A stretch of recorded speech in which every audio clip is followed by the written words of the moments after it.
Педагогическое образование в России становится все более популярным среди выпускников школ. И со стороны государства поддержке вузов уделяется все больше внимания. В апреле в послании Федеральному собранию президент страны Владимир Путин впервые отдельно выделил педагогические вузы и призвал оказать им поддержку.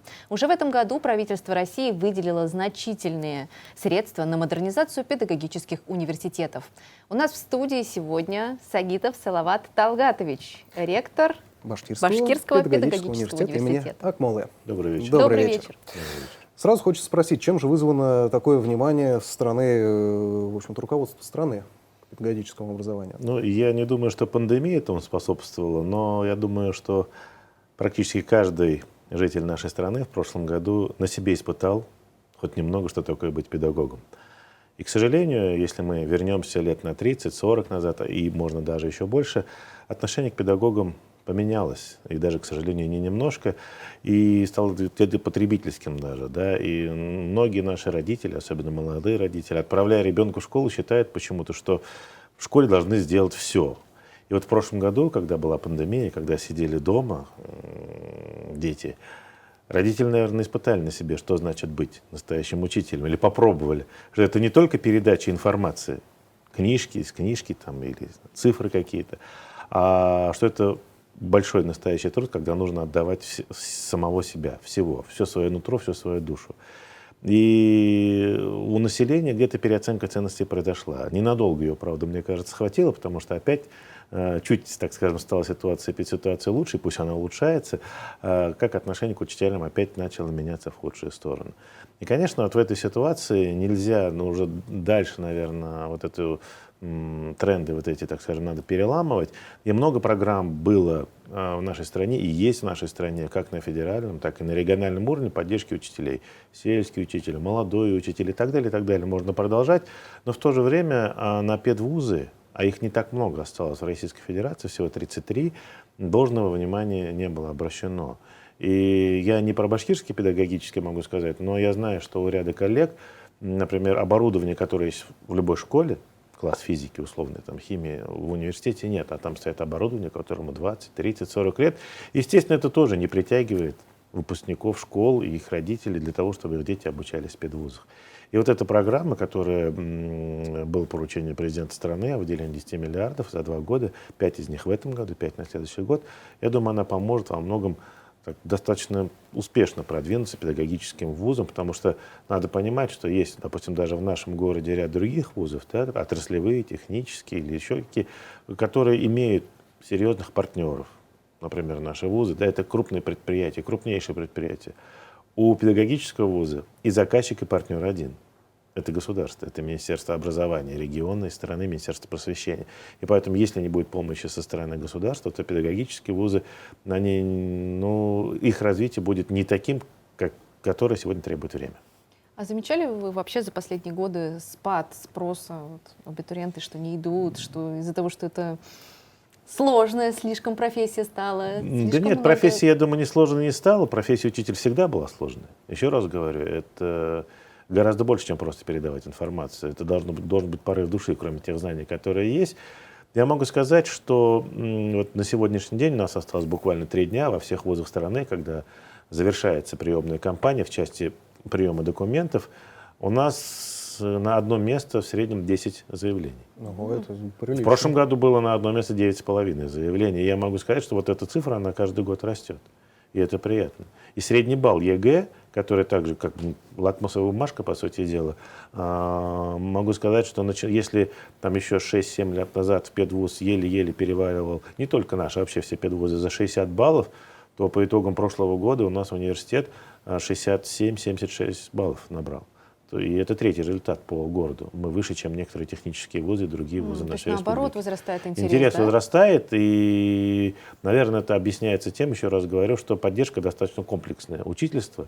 И опять, но еще второе есть. Ведь в нашем университете не только педагогические специальности.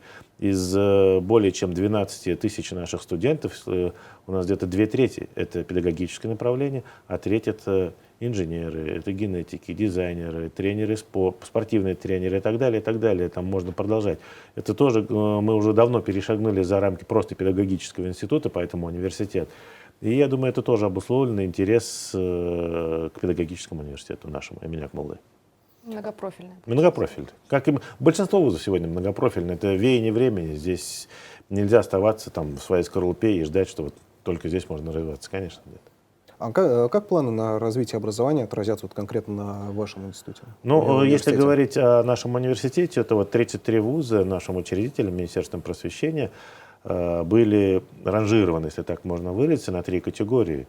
И из 33 вузов всего лишь 5 попало в первую категорию. Это Московский педагогический, Санкт-Петербургский педагогический, Российский педагогический имени Герцена, это Новосибирский, Нижегородский и мы. И это большой интегральный показатель. И это не просто так потешить самолюбие, что мы вот в первой пятерке ведущих педвузов страны, хотя это тоже на самом деле очень приятный, очень достойный результат. Это отразилось на том финансировании, которое в этом году мы получили. Мы получили 185 миллионов рублей. Вы уже получили, да? Мы уже получили. И уже направили куда-то? Нет, бюджетные деньги, как требует того бюджетное законодательство, сейчас проходят процедуры торгов, конкурсных процедур и так далее, и так далее. Но я надеюсь, что мы и так, должен заметить, что за 2019 год, за 2020 год свои внутренние резервы подключали, участвовали в грантовых мероприятиях, как на уровне региона, так и на уровне Российской Федерации.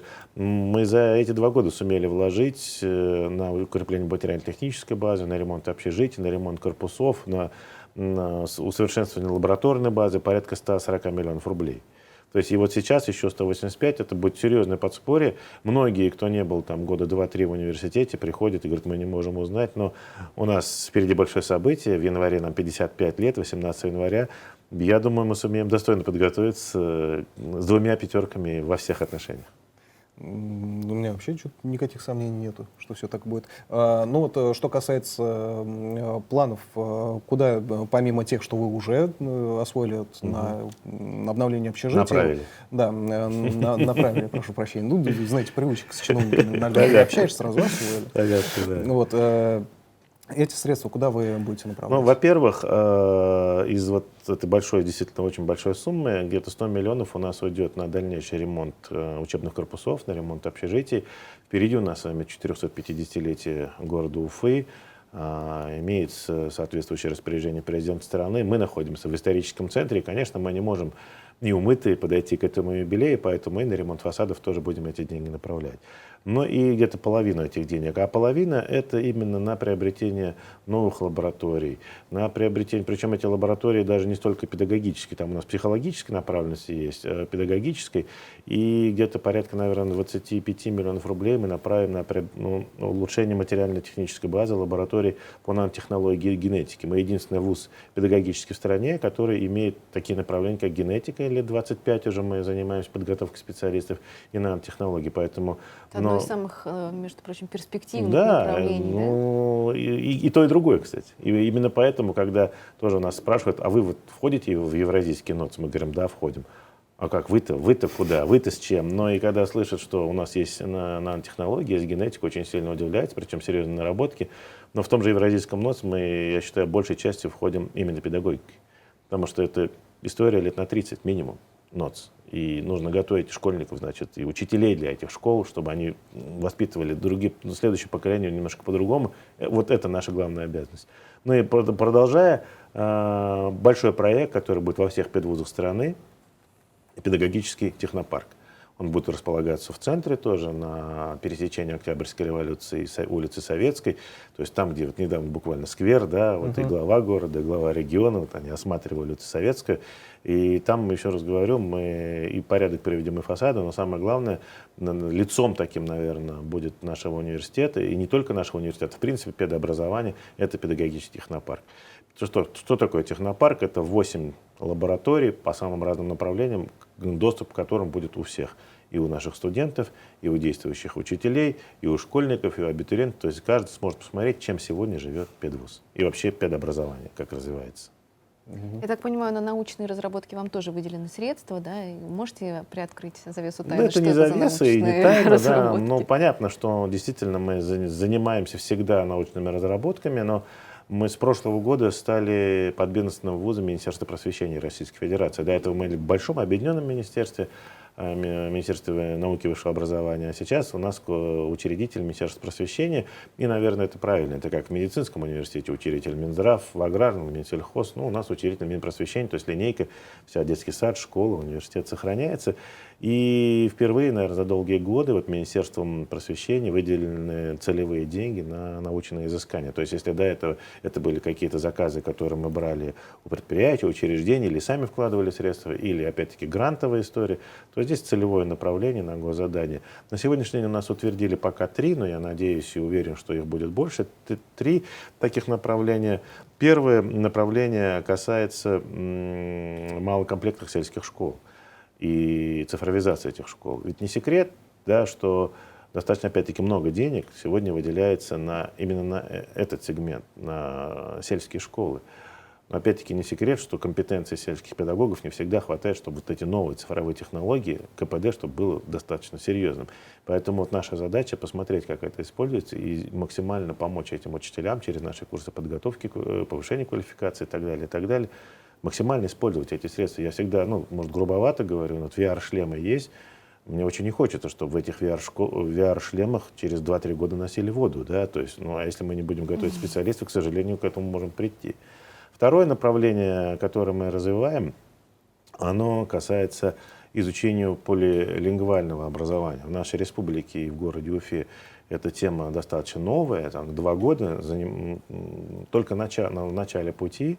В других национальных республиках тоже не такая долгая это на самом деле история у этой темы. Поэтому интересно посмотреть вообще, опять-таки, не только это в рамках нашей республики, это надо понимать, что госзаказ Министерства просвещения России, модели, которые применяются в тех или иных регионах, они разные, и они должны быть разные, все регионы разные. У нас территория какая большая, да, 143 тысячи квадратных километров, или там республики Северного Кавказа, которые тоже многочисленные и многонациональные регионы. Но численный состав, качественный состав населения, опять же таки, вообще инфраструктура этих школ и так далее, и так далее. Поэтому вот мы этим анализом занимаемся, изучением этого материала. Ну и третье, на мой взгляд, эти 2 тоже мы тоже выбирали, кстати, практически такие прикладные тематики исследований, чтобы это можно было, данные, чтобы можно было применить и в нашей республике, и не в нашей республике. Ну а третье направление, оно вообще очень, на мой взгляд, серьезное и перспективное. Это качественный дефицит педагогов, изучение качественного дефицита, что сегодня не хватает учителю. Мы молчим о том, что сегодня в России не хватает порядка 100 тысяч учителей. В республике эта цифра около 1500-2000 тысяч колеблется. Да, сегодня спасибо, я всегда говорю, и сейчас в эфир хочу сказать, спасибо большое нашим ветеранам педагогического труда, тем людям, которые могли бы выйти на заслуженный отдых, но продолжать трудиться, потому что без них ситуация была бы еще очень такая напряженная, мягко говоря. Но даже вот с их помощью у нас и в Уфе. Не надо думать, что это нехватка учителей только в глубинке, да, там, в маленьких деревнях. В Уфе нехватка педагогов. Это, с одной стороны, количественно, но еще есть качественный дефицит. А что не хватает сегодня педагогу? В чем нуждаются сегодня школьники, чтобы урок был интересный, да, и так далее, и так далее. И вот мы разрабатываем методику, мы разрабатываем портал. И я думаю, где-то к середине следующего года мы получим уже почти что готовый продукт. Сегодня мы его апробацию проводим. Около 700 преподавателей школ, наших преподавателей университета, наших студентов прошли такое пилотажное исследование. Потому что сегодня, когда речь идет о повышении квалификации, зачастую мы не понимаем, что повышает, какую квалификацию учителей. Да. Кому-то необходимо предметные навыки улучшить, кому-то необходимо методические, а кому-то так называемый soft skills. А у нас пока идет не индивидуальное отношение к педагогу. Мы же предлагаем вот к разработке и разрабатываем такую модель, когда мы будем выстраивать для каждого учителя индивидуальный образовательный маршрут. И мы с Сергеем Николаевичем Греком, главой города, подписывая соглашение, вот буквально там месяц-полтора назад, именно об этом говорили, что пилотным проектом будет Уфа. Потому что у Сергея Николаевича серьезные задачи, которые он ставит перед блоком образования в городе, несмотря на то, что достижения есть, результаты есть, и с каждым годом чуточку, но лучше становятся, амбициозные планы мэра города, чтобы стало лучшим в стране. И мы должны этому способствовать, как педвуз. Здорово. Я прям так воодушевился. Воодушевился, да, что все будет хорошо. Нам режиссер подсказывает, что есть звонок. Здравствуйте, вы в прямом эфире. Как вас зовут? И ваш вопрос, пожалуйста. Здравствуйте, меня зовут Марина. Вот меня что интересует? Каждый год БГПУ, прекрасный университет, выпускает большое количество потенциальных учителей или даже настоящих учителей, которые готовы уже работать именно по профессии. Но, тем не менее, у нас сохраняется нехватка, да, даже в том же 5-м лицее, насколько мне известно, в Уфимском, не хватает учителей. А почему это так происходит? Спасибо большое вам за Спасибо. вопрос. Действительно, ежегодно мы выпускаем около 1000 учителей по специальности. И надо сказать, что процент трудоустройства наших выпускников 75%. То есть он достаточно высокий, но там мы, так скажем, находимся в зеленой зоне по всем показателям, поэтому тоже. Но нехватка учителей, вы знаете, она действительно носит характер такой, что в нашей республике некоторое время назад еще было 3 педагогических университета. В Уфе, отдельно в Стерлитамаке и отдельно в Бирске. А после того, как Бирские и Стерлитамакские университеты стали не самостоятельными педагогическими, а стали филиалами одного из университетов, уменьшилось количество там обучаемых именно по педнаправлению. И сегодня, если посмотреть по дефициту учителей, именно вот те районы и города республики, которые традиционно охватывали эти 2 учебных заведения, находятся в наиболее тревожной ситуации. Но и здесь, в Уфе, несмотря на то, что многие педагоги с районов и городов сюда едут, все равно нехватка. Вот задали вопрос, что уже готовые учителя, они действительно уже готовые. Многие наши студенты после 3-го курса проходят практику, а потом уже остаются на работе, потому что нехватка учителей. Но, наверное, есть такой момент, что вот, молодежь, может, не очень привлекательна, да, профессия учителя. Финансовая сторона в первую очередь, да. Мы понимаем все те трудности, которые есть у молодого педагога, небольшая заработная плата, наставничество не очень сильно, наверное, развито сегодня, да, не так, как оно было. И вот именно на это направлены те программы. И, конечно, еще раз говорю, вот, несмотря на то, что 75% трудоустраиваются, 25% они находят себя в других профессиях. Ну, кто-то идет в магистратуру, кто-то действительно в другую сферу уходит. Но не каждый способен. Мне кажется, из этих 75% еще потом конечно, отсеивается очень много, но не очень по факту много, те, кто по призванию. не очень много отсеивается, но и там отсеивается, как и в любом направлении. Да, это же в любом направлении. Люди ищут себя, люди пробуют. Но опять же таки, еще раз, у нас не только педагогов готовят, но педагогов не хватает. Значит, нужны меры. Это не говорит о том, что тот или иной университет плохой, качество образования плохое. Нет, давайте действительно смотреть в корень проблемы. Значит, нужно увеличивать зарплату, нужно уменьшать бумажную работу. Ведь большее количество жалоб учителей, и об этом вот недавно Шмелева приезжала, с ней тоже об этом говорили, большее количество жалоб, что очень много бумаги. Я могу сказать так, что и в университете, вот там, в 2018 году приступил к работе, бумаги было очень много, но мы пошли по пути цифровизации, автоматизации, и сегодня мы пытаемся, чтобы действительно вот эти, во-первых, и по времени, чтобы меньше занимало время, но и ненужные бумаги убрать. Мы, кстати, буквально недавно стали членом Ассоциации бережливых вузов России. Есть такая ассоциация, мы 2 года к этому стремились.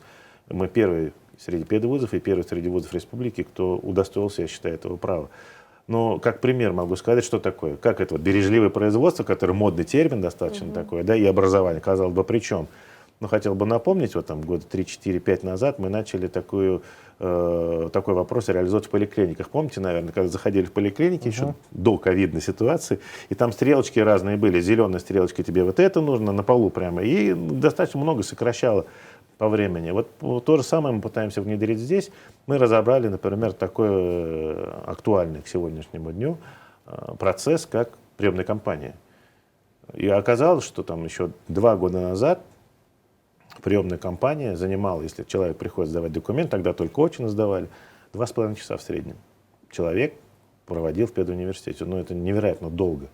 После того, как мы разобрали это все на мелкие кусочки, на мелкие процессы, пересмотрели, и работало 30 человек в приемной кампании. Сегодня в приемной кампании от вуза работает 10 человек.